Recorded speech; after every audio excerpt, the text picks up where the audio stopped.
Selamat pagi, siang, sore, malam Pak Yudi dan teman-teman. Kami dari kelompok 8 akan mempresentasikan materi mengenai leverage operasi dan leverage keuangan. Kelompok kami beranggotakan Haris Aprianto dengan NIM akhiran 005, Vicentia Everlyn dengan NIM akhiran 006, Iren Deborah dengan NIM akhiran 007, Andrew Adelhard dengan NIM akhiran 009 dan saya sendiri Nitya Kristianti dengan NIM akhiran 010. Nah, kemudian ada soal 11.2. Di sini kita akan mencari resiko bisnis jika total biaya tetap dari PTY naik dari 2 juta menjadi 4 juta rupiah. Dengan harga jual per unit, biaya variabel, pajak pendapatan dan juga jumlah modal masih sama dengan soal 11.1. Ini diketahui total biaya sebelum kenaikan itu untuk harga per unit ada Rp1.500. Kemudian biaya variabel per unitnya itu Rp500 dan total biaya tetapnya itu Rp2 juta. Kemudian kita akan mencari jika PTY merencanakan kenaikan total biaya tetap. Nah, untuk harga per unit itu masih di 1.500, kemudian biaya variabelnya juga masih di 500. Nah, untuk biaya tetapnya naik dari 2 juta menjadi 4 juta. Hal ini naik 2 juta. Nah, karena PTY ini semakin terkait dengan biaya tetap sehingga semakin dalam kondisi high value degree of appreciation leverage, maka kita harus mencari BEP-nya agar perusahaan mencapai titik impas. Untuk mencari titik impas, kita perlu mencari BEP harga dan BEP unit. Yang pertama untuk BEP harga, itu rumusnya TFC per 1 dikurang VC per U. Nah, TFC-nya sendiri itu 4 juta, kemudian VC-nya itu 500 dan PU-nya itu 1.500. Maka dapatlah hasil 6 juta rupiah. Kemudian kita akan mencari BEP unit. Nah, di sini TFC per PU dikurang VC. TFC-nya 4 juta, PU-nya 1.500 dan VC-nya itu masih 500. Dapatlah hasil 4.000 unit. Nah, maka kesimpulannya dengan meningkatnya biaya tetap dari 2 juta rupiah ke 4 juta rupiah, maka perusahaan harus menjual 4.000 unit dengan harga 6 juta rupiah agar perusahaan mendapatkan posisi titik impas di mana dalam posisi ini perusahaan tidak untung dan juga tidak rugi. Nah, kemudian di sini kita akan menghitung standar resiko bisnis PTY dengan operating leverage 4 juta rupiah. Nah, di sini kita akan membuat tabel seperti ini ya, teman-teman. Di sini ada probability, kemudian ada Q atau asumsi unit yang harus dijual. Nah, kemudian ada TR. Nah, TR ini didapatkan dari PU atau PU ini harga jual per unit dikali dengan Q atau unit yang harus dijual. Nah, kemudian ada TFC atau total fixed cost atau total biaya tetap. Nah, di sini total biaya tetap kita itu 4 juta rupiah ya, teman-teman. Kemudian ada TVC. Nah, TVC ini kita dapatkan dari Q harga unit yang harus dijual dikali dengan VC atau variable cost. Nah, kemudian ada TC. TC ini kita dapatkan dari TFC ditambah TVC. Kemudian ada BIT atau pendapatan sebelum pajak. Nah, ini kita hitung dengan TR dikurang dengan TC ya, teman-teman. Kemudian ada pajak. Nah, pajak ini kita hitung dengan EBIT atau harga sebelum pajak, kita kalikan dengan 20% pajak yang telah ditetapkan oleh perusahaan. Kemudian ada net income atau pendapatan. Nah, ini kita dapatkan dari EBIT, harga pendapatan sebelum pajak. Nah, kita kurang dengan pajak yang telah kita hitung di kolom sebelumnya ya, teman-teman. Kemudian ada ROI. Nah, ROI ini kita dapatkan dari net income dibagi dengan harga saham biasa yang diasumsikan oleh perusahaan itu 50 juta rupiah. Nah, setelah menjumlahkan semuanya, kita mendapatkan expected value ROI itu sebesar 3,2%. Nah, setelah menjumlahkan semuanya, kita mendapatkan bahwa expected ROI-nya itu expected value ini kita dapatkan dari semua ROI dikali dengan semua probability. Tapi di sini kita mencarinya dengan per baris ya teman-teman, karena nantinya setiap baris akan ditambah dengan baris berikutnya, sehingga dapatlah hasil expected ROI-nya itu sebesar 3,2%. Nah, tapi di sini standar deviasi ROI-nya belum diketahui, maka kita akan mencari standar deviasi ROI-nya dengan tabel berikut. Nah, di sini ada probability, kemudian ada aktual ROI yang masih sama dengan tabel resiko bisnis di sebelumnya. Kemudian ada kolom ketiga ini atau expected value ROI. Nah, kemudian ada tabel kolom expect ROI. Nah, di sini expect ROI-nya itu 3,2 ya teman-teman. Nah, kemudian kolom kelima ini kita dapatkan dari kolom kedua dikurang dengan kolom keempat pangkat 2 dikali dengan kolom ke-1. Setelah menjumlahkan semuanya, kemudian kita akan mencari variance ROI-nya. Nah, variance ROI ini kita dapatkan dari kolom 5 kita jumlahkan, sama seperti kita mencari expected ROI-nya. Nah, di sini kita akan menjumlahkan semuanya dan dapatlah hasil ROI-nya itu variance ROI-nya itu 0,002 atau kita ubah dalam bentuk persen menjadi 0,2%. Kemudian standar deviasi ROI-nya itu akar dari variance ROI. Nah, di sini akar dari 0,002 itu adalah 0,0447 atau kita ubah dalam bentuk persen itu 4,47%. Nah, maka dengan hal ini terbukti dengan meningkatnya total biaya tetap, maka perusahaan akan mengalami kenaikan resiko bisnis. Hal ini dibuktikan dengan meningkatnya standar deviasi ROI dari 4% ke 4,47%. Oke, selanjutnya saya akan melanjutkan pembahasan di soal 11.3, yaitu asumsikan data harga jual per unit, biaya variabel per unit, total biaya tetap, pajak pendapatan, dan jumlah serta sumber modal PTY. Masih sama dengan data soal 11.1 di atas. Misalnya PTY ingin mengganti 25% saham biasa menjadi obligasi dengan bunga atau KD 10% per tahun. Berikut kemungkinan EBIT atau laba operasi PTY. Oke, selanjutnya saya akan menjelaskan jawaban dari soal 11.3, yaitu probability-nya. Probability-nya ini sudah didapatkan dari soal, dan EBIT-nya. EBIT-nya juga sudah didapatkan dari soal. Lalu kita akan mencari bunga di kolom ketiga. Nah, caranya itu 50 juta dikali 25% dan dikali 10%. Itu didapatkan dari 50 juta dari total saham biasa, lalu dikali dengan PTY ingin mengganti 25% saham biasa menjadi obligasi dengan bunga KD yaitu 10%. Jadi 50 juta dikali dengan 25% yaitu 12.500. Nah, 12.500 ini dikali dengan KD-nya 10% yaitu 1.250. Lalu bunganya itu didapatkan 1.250. Lalu cara mencari EBT. Nah, cara mencari EBT-nya ini EBIT dikurangi dengan bunga. Nah, di baris pertama ini didapatkan hasilnya minus 1.750.000. Minus 1.750.000 ini didapatkan dari EBIT dikurangi bunga. Nah, di baris pertama EBIT ini didapatkan minus 500 dikurangi dengan bunganya 1.250, maka didapatkan hasilnya minus 1.750.000.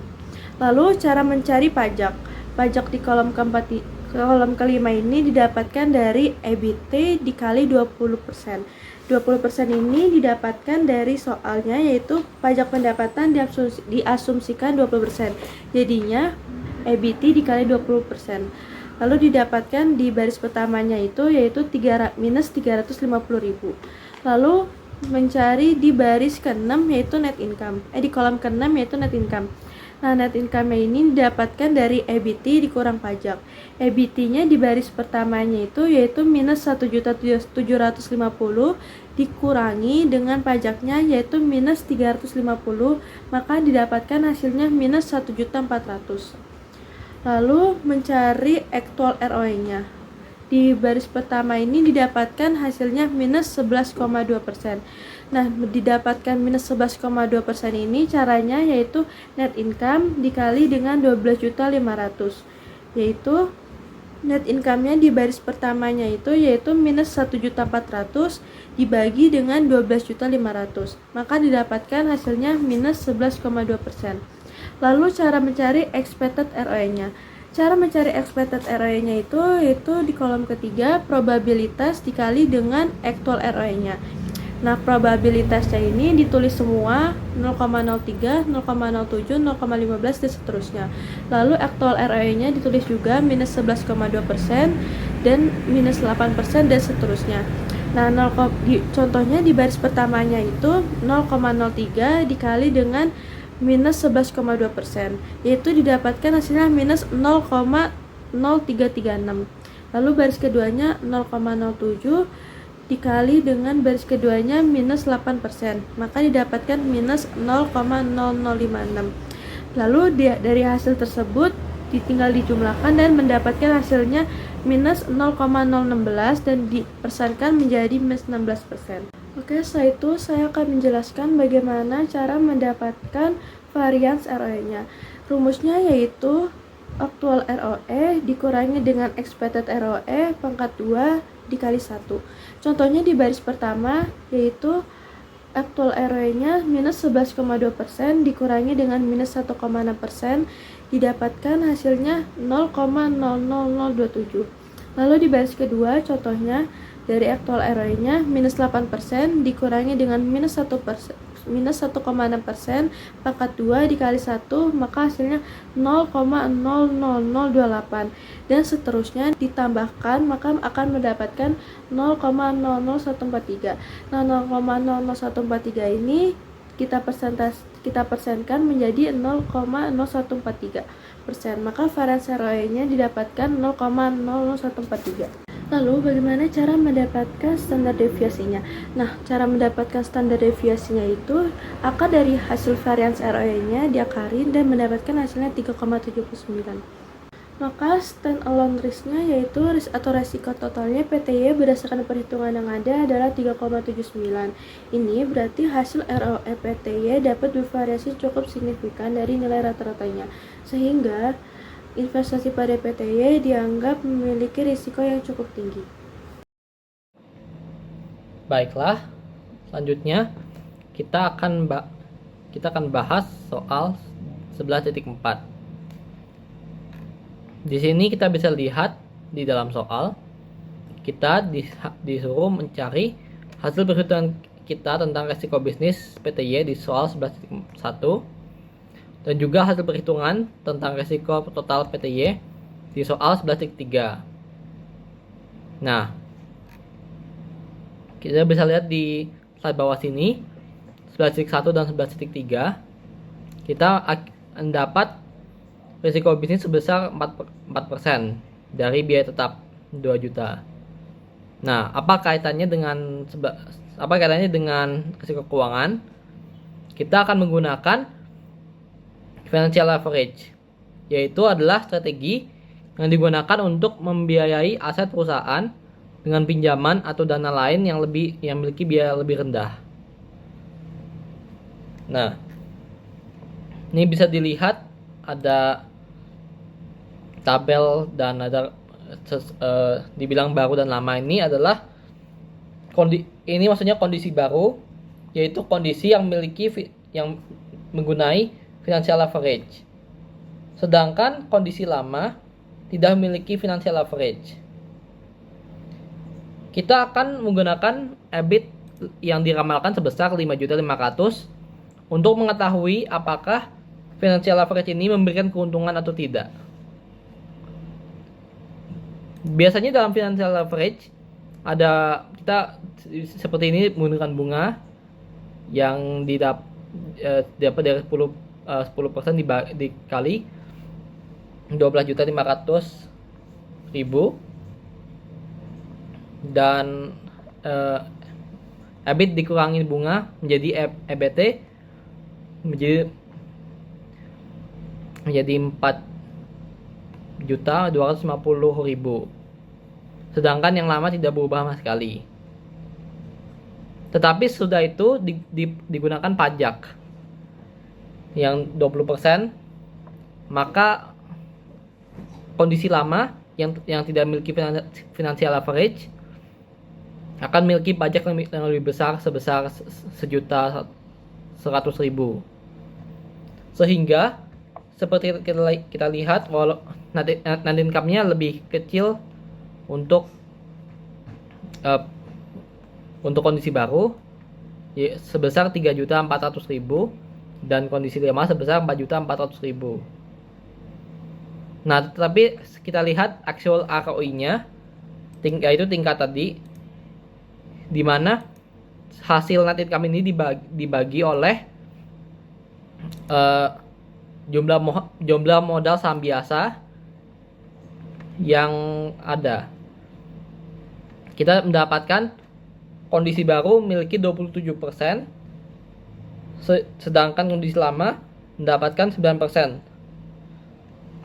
Maka ROI PTY sebelum dan setelah menggunakan hutang dengan rekaman EBIT sebesar 5.500.000 sepertinya lebih tinggi actual ROI dari kondisi baru yang kita menggunakan financial leverage tadi. Dengan perubahan struktur modal, perusahaan menggunakan hutang, maka expected ROI akan meningkat dari 9% menjadi 27%. Dan ini menguntungkan bagi pemegang saham biasa. Selanjutnya, kita akan mencari tahu yang sama seperti caranya, tetapi menggunakan EBIT sebesar 1 juta, bukan 5 juta. Kita bisa melihat seperti tadi, bunganya masih sama saja karena itu sudah ditentukan oleh jumlah modal yang diganti. Jadi kita bisa lihat di sini EBIT-nya menjadi negatif 250.000, sedangkan EBIT yang lama tidak berubah sama sekali. Dikenakan pajak, EBIT negatif berkurang menjadi berkurang 50.000, sedangkan pajak untuk EBIT yang lama 200.000. Dan net income-nya kita bisa lihat menjadi minus 200.000, dan kondisi lama mendapatkan ROI yang 800.000. Lalu kita jumlahkan di sini, kita bagikan, maksudnya dibagi oleh jumlah modal saham biasa dan jumlah saham biasa dari soal. Kondisi baru mendapatkan hasilnya yaitu minus 1,6% actual ROI, sedangkan kondisi lama memiliki 1,6% positif, bukan negatif. Nah, ini apa artinya? Berarti dapat dibuktikan bahwa dengan financial leverage 20%, maka tingkat EBIT 1000 akan mengalami kerugian karena ROI-nya negatif. Maka jika ingin menggunakan jika ingin mendapatkan ROI yang positif, harus lebih besar daripada 1 juta. Misalnya seperti 3 juta atau 4 juta gitu. Baru bisa mendapatkan ROI yang tidak negatif. Dan untuk mendapat keuntungan harus menggunakan EBIT di atas 5 juta setidaknya. Itu saja. Jadi kesimpulan dari perhitungan 11.1 sampai 11.4 yaitu yang pertama, penggunaan hutang bisa meningkatkan expected ROE hanya jika expected return on asset atau EBIT per total aktiva lebih besar dibanding cost of debt atau biaya modal hutang. Sebagai bukti, jika EBIT sebesar 5.500.000, maka expected return on asset sebesar sayang. Ini tadi ada kotak ulangi. Kotak apa? Tadi nggak tahu. Ini Jadi kesimpulan dari perhitungan 11.1 sampai 11. Kok ada gerak-gerak? Jadi kesimpulan dari perhitungan Jadi kesimpulan dari perhitungan 11.1 sampai 11.4 yang pertama yaitu penggunaan hutang bisa meningkatkan expected ROE hanya jika expected return on asset atau EBIT per total aktiva lebih besar dibanding cost of debt atau biaya modal hutang. Sebagai bukti, jika EBIT sebesar 5.500.000, maka expected return on asset sebesar 5.500.000 dibagi 50 juta sama dengan 0,11 dan dijadikan persen sebesar 11%. Angka ROA ini lebih besar dibandingkan cost of debt yang sebesar 10%. Keadaan ini membuat expected ROE naik dari 9% saat PTY tidak menggunakan hutang menjadi 27% saat PTY menggunakan financial leverage 20%. Yang kedua, standar deviasi ROE jika perusahaan tidak menggunakan hutang atau zero financial leverage akan menunjukkan risiko bisnis suatu perusahaan. Pada perhitungan, standar deviasi ROE saat PTY tidak menggunakan hutang atau unleveraged sebesar 4%. Standar deviasi ROE pada tingkat hutang akan menunjukkan risiko yang dihadapi pemegang saham jika perusahaan memakai modal hutang.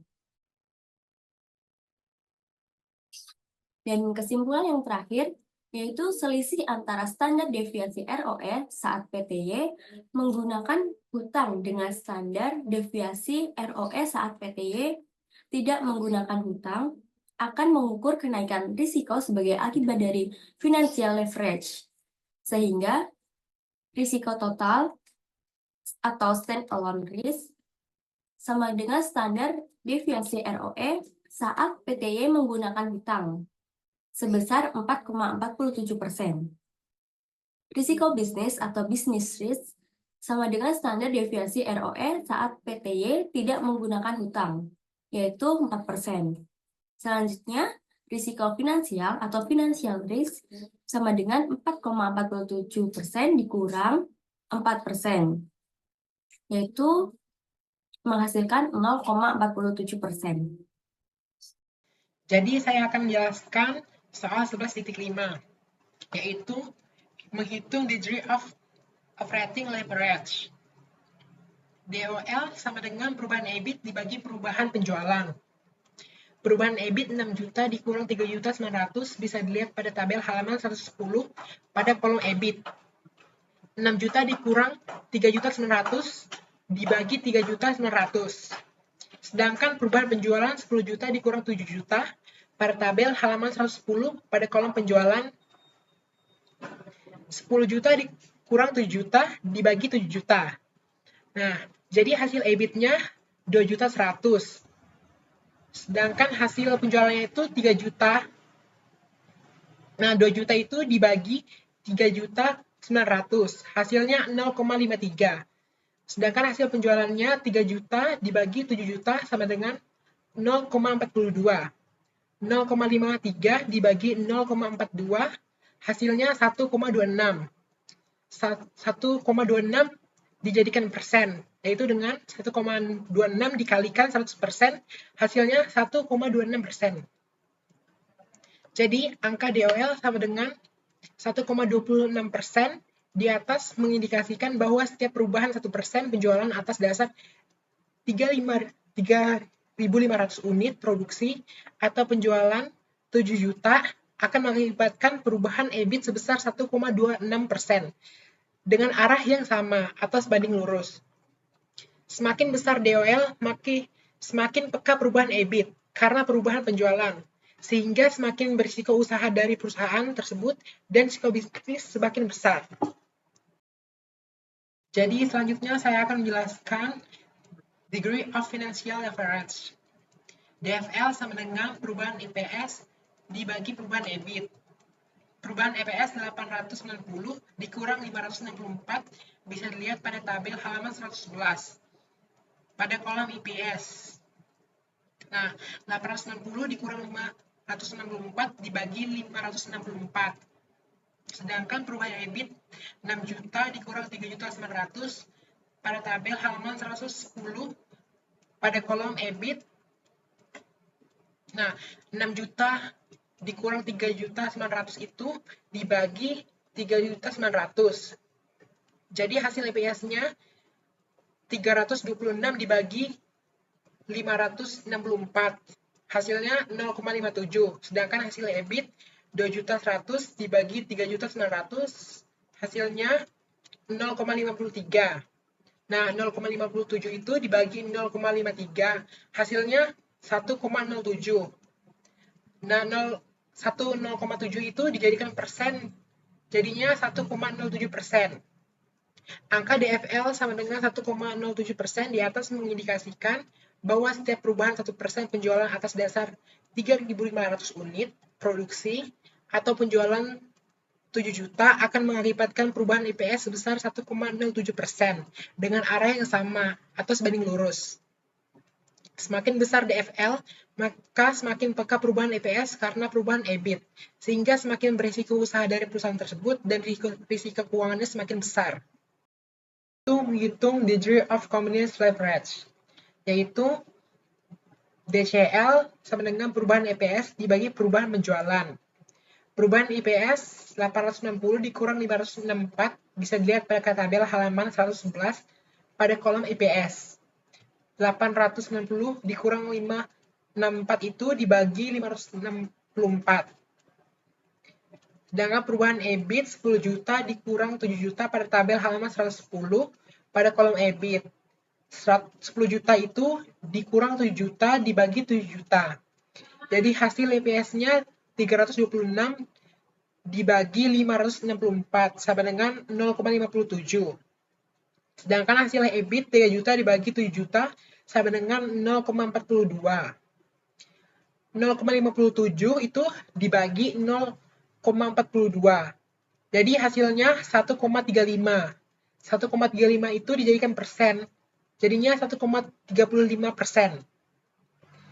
Angka DCL sama dengan 1,35% di atas mengindikasikan bahwa setiap perubahan 1% penjualan atas dasar 3.500 unit produksi atau penjualan 7 juta akan mengakibatkan perubahan IPS sebesar 1,35% dengan arah yang sama atau sebanding lurus.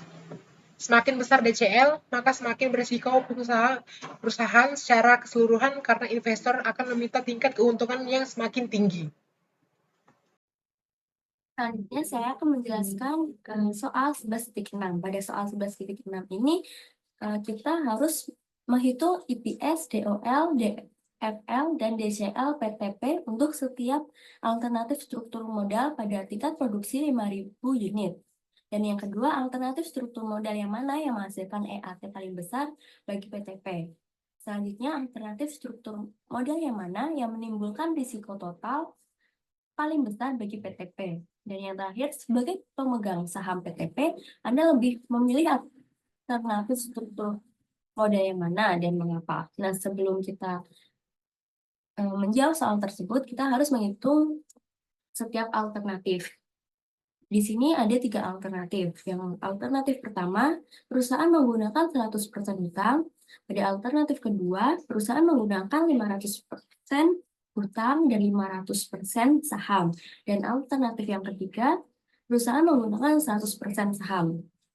Nah, berikut ada beberapa perhitungan yang harus kita hitung. Pada perhitungan pertama ada penjualan. Penjualan ini dapat dari harga per unit dikali 5.000 unit. 5.000 unit ini berasal dari volume produksi yang dari soal. Jadi 500 unit 500 per unit dikali 5.000 hasilnya yaitu 2.500.000. Jadi masing-masing alternatif penjualannya sebesar 2.500.000. Selanjutnya ada PC total. PC total ini memiliki rumus 5.000 unit dikali 125. Nah, 125 ini berasal dari biaya variabel per unit, di mana biaya variabel per unit produk dikali harga jual per unit. Jadi biaya variabel per unit produk yaitu 25% dan harga jual per unit yaitu 500. Jadi 25% dikali 500 hasilnya 125. Jadi VC total dapat diketahui dari 5.000 unit dikali 125. Jadi alternatif 1 masing-masing 625.000, alternatif 2 625.000, alternatif 3 625.000. Dan selanjutnya untuk menghitung margin kontribusi kita harus mengurangkan dari penjualan dengan VC total. Jadi pada alternatif pertama, margin kontribusinya yaitu 2.500.000 dikurang 625.000. Jadi menghasilkan 1.875.000. Pada alternatif kedua, 2.500.000 dikurang 625.000, hasilnya 1.875.000. Begitupun pada alternatif ketiga. Pada selanjutnya ada total FC. Nah, total FC ini atau biaya tetap berasal pada soal yaitu sebesar 1 juta. Jadi masing-masing total FC pada alternatif 1, 2, 3 yaitu 1 juta. Selanjutnya kita akan menghitung EBIT. EBIT ini berasal dari margin kontribusi dikurang total FC. Di mana pada alternatif 1, 1.875.000 dikurang 1 juta.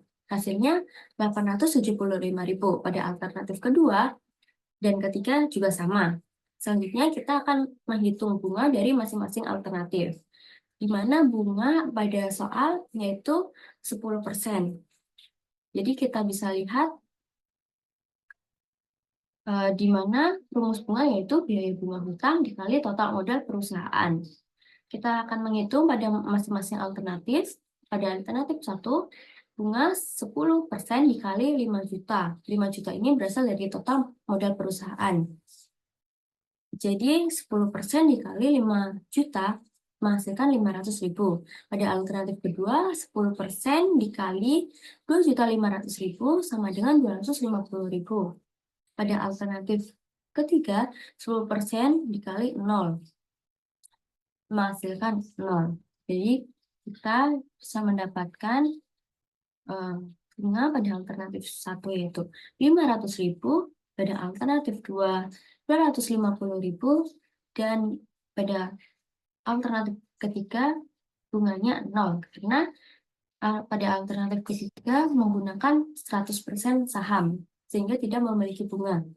Selanjutnya kita menghitung EBT. EBT ini EBIT dikurangi bunga. Jadi pada alternatif 1 875.000 dikurang 500.000 sehingga EBT menghasilkan EBT sebesar 375.000. Pada alternatif kedua 875.000 dikurang dengan 250.000 menghasilkan EBT 625.000. Pada alternatif ketiga EBIT sebesar 875.000 dikurang dengan bunganya 0 sehingga EBT menghasilkan 875.000. Nah, selanjutnya kita akan menghitung pajak.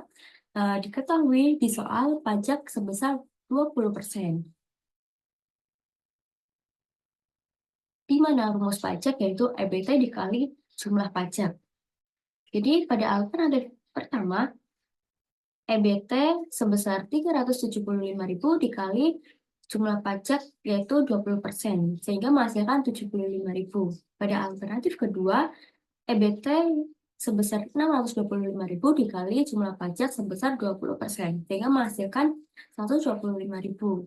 Pada alternatif ketiga, EBT sebesar 875.000 dikali dengan jumlah pajak yaitu 20%, sehingga menghasilkan 175.000.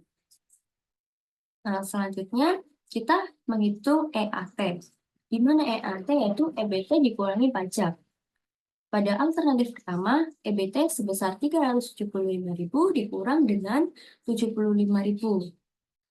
Sehingga menghasilkan EAT sebesar 300.000. EAT ini merupakan laba bersih. Pada alternatif kedua, EBT sebesar 625.000 dikurang dengan pajak sebesar 125.000 sehingga menghasilkan EAT sebesar 500.000. Dan yang terakhir, alternatif ketiga yaitu memiliki EBT sebesar 875.000 dikurang dengan pajak sebesar 175.000 sehingga menghasilkan EAT atau laba bersih sebesar 700.000. Selanjutnya, setelah kita menghitung pada alternatif 1, 2, 3, kita bisa menghitung EPS, DOL, DFL, dan DCL pada PTP berdasarkan alternatif struktur modal pada tingkat produksi sebesar 5.000 unit.